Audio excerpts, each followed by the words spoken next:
통독 큐티 민수기 17장에서 20장 하나님의 일꾼 묵상. 하나님께서는 아론을 제사장으로 택하시고 하나님의 장막에서 일하게 하셨다. 이스라엘 백성들은 하나님께 주신 아론의 제사장 직분에 대하여 도전하였다. 이에 대하여 아론의 말은 지팡이에 살구꽃과 살구나무가 맺히게 하심으로 하나님께서 아론을 택하심을 확실하게 증가하셨다. 그러므로 하나님이 세우신 사역자의 권위에 도전하는 것은 하나님에 대한 도전이며 심각한 범죄인 것이다. 레위인과 제사장의 역할은 분명하게 구분되고 있다. 레위인은 장막에서 제사장 일을 돕지만 성소의 기구와 단에는 들어갈 수가 없었다. 자신의 주어진 직분을 신실하게 감당하되 월권하여 행동하는 것은 금지되고 있다. 여호와께서 또 아론에게 이르시되 보라, 내가 내 거제물 곧 이스라엘 자손의 거룩하게 한 모든 예물을 너로 주관하게 하고 내가 기름 부음을 받았음을 인하여 그것을 너와 내 아들들에게 영양한 음식으로 주노라. 지성물 중에 불사르지 않은 것은 내 것이다. 하나님께서는 제사장의 몫을 지정하여 음식에 부족함이 없게 하셨다. 성전의 일을 하는 이들은 성전에서 나는 것을 먹며 제단 일을 모시는 이들은 제단과 함께 나누는 것을 너희가 알지 못하느냐. 이와 같이 주께서도 복음 전하는 자들이 복음으로 말미암아 살리라 명하셨느니라. 하나님께서 하나님의 일꾼이 주의 일을 잘 감당하도록 그의 생계에 대하여 세심한 배려를 하고 있음을 보게 된다. 또한 하나님께서는 이스라엘의 11조를 레위 자손에게 기업으로 다 주어서 회막에서 하는 일을 보상하였다. 제사장 엘르아살은 붉은 암송아지를 진 밖으로 끌어내어서 자기 목전에서 잡게 할 것이며 제사장 엘르아살은 손가락에 그 피를 찍고 그 피를 회막 앞을 향하여 7번 뿌리고 그 암소를 자기 목전에서 불사르게 하되 그 가죽과 고기와 피와 똥을 불사르게 하고 동시에 제사장은 백향목과 옷을 주어 홍색 실을 취하여 암송아지를 사르는 불 가운데에 던질 것이며 이에 정결한 자가 암송아지의 죄를 거두 진박 정결한 곳에 둘지니 이것은 이스라엘 자손 회중을 위하여 간직하였다가 부정을 깨끗게 하는 물을 만드는 데 쓸 것이니라. 사람의 시체를 만진 자와 누구든지 들에서 칼에 죽이온 자나 시체나 사람의 뼈나 무덤을 만졌으면 7일 동안 부정함으로 반드시 정결하게 하는 붉은 암송아지 죄가 있는 물로 씻어야 한다. 하나님 앞에서 부정한 자는 반드시 정결하게 하는 제물로 씻어야 한다. 모세는 패역한 백성을 향하여 자신의 격한 감정을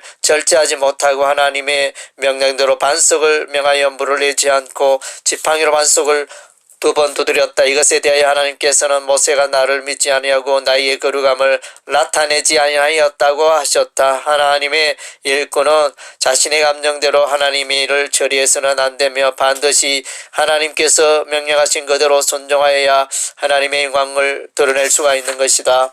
하나님의 일꾼은 하나님께서 세우신 자이므로 하나님의 권위를 가지고 일해하며 자신의 직분은 하나님의 선물임을 기억하고 감사함으로 사역하며 의식주 생활의 염려를 주께 맡기고 항상 주 앞에 성결한 상태를 유지하며 하나님의 종이라는 사실을 잊지 말고 자신의 감정대로 행하지 않고 하나님의 명령과 법도 가운데 온전하게 순종하여 하나님의 뜻을 이루며 하나님의 거룩함을 나타내며 하나님의 영광을 나타내는 자이어야 할 것이다. 너와 내 아들들은 제단과 위정 안에 모든 일에 대하여 제사장의 직분을 지켜 섬기라. 내가 제사장의 직분을 너에게 선물로 주었은즉 거기 가까이 하는 외인은 죽임을 당할지니라.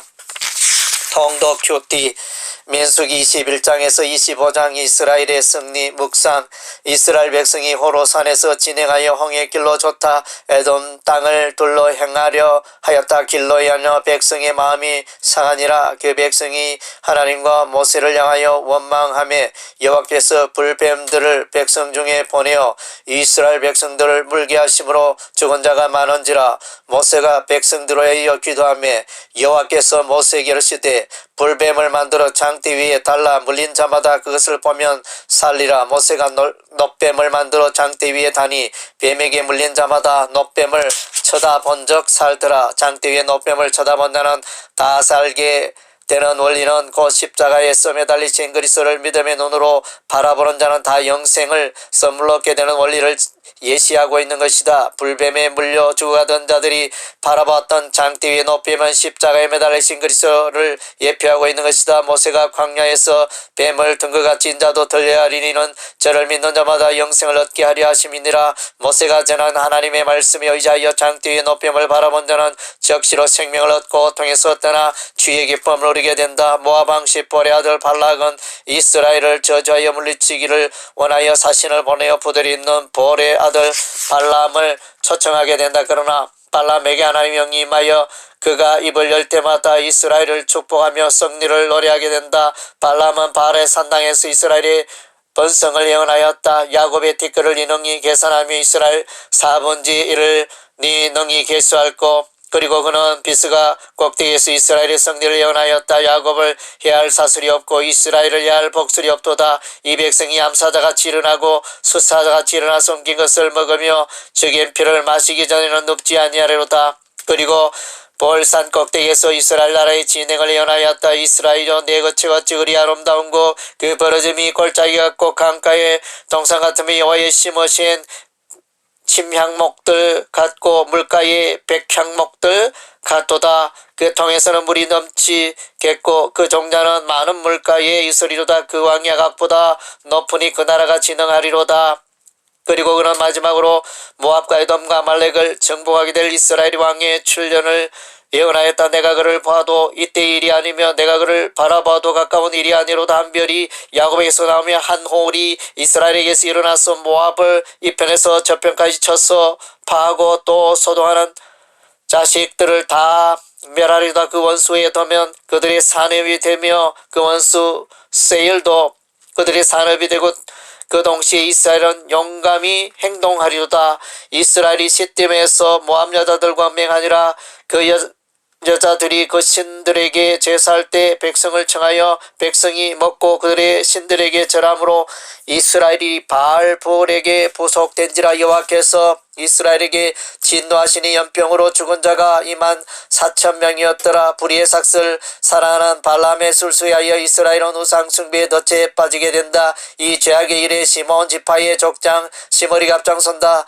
발람이 발락을 가르쳐 이스라엘 앞에 올무를 놓아 우상의 제물을 먹게 하였고 또 행음하게 하였느니라. 이때 제사장 아론의 손자 비느하스가 회중의 가운데서 일어나 손에 창을 들고 그의 막에 들어가서 이스라엘 남자와 그 여인의 배를 꿰뚫어서 두 사람을 죽이니 연병이 이스라엘 자손에서 그쳤더라. 죄악이 밀물처럼 몰려올 때 비느하스는 하나님의 질투하심으로 나아가 용기 있게 행동하여 하나님의 마음을 시원케 하였다. 이스라엘 백성들의 죄악에도 불구하고 여호와께서 변함없이 함께 하심으로 불뱀에 물려 전염병으로 죽어갈 때도 아모리 왕 시온과의 전쟁에서도 바산 왕 옥과의 전쟁에서도 모압 왕 발락과 메소포타미아 술사 발람의 악한 모략 중에서도 이스라엘의 승리의 노래는 대지에 내리치는 낭내처럼 우렁차게 퍼져갔다. 하나님이 그를 애굽에서 인도하여 내셨으니 그 힘이 들소와 같도다. 그의 적국을 삼키고 그들의 뼈를 꺾으며 화살로서와 꿰뚫이로다. 꿇어 앉고 누움이 수사자와 같고 암사자와도 같으니 일으킬 자 누구리야. 너를 축복하는 자마다 복을 받을 것이요 너를 저주하는 자마다 저주를 받을지로다.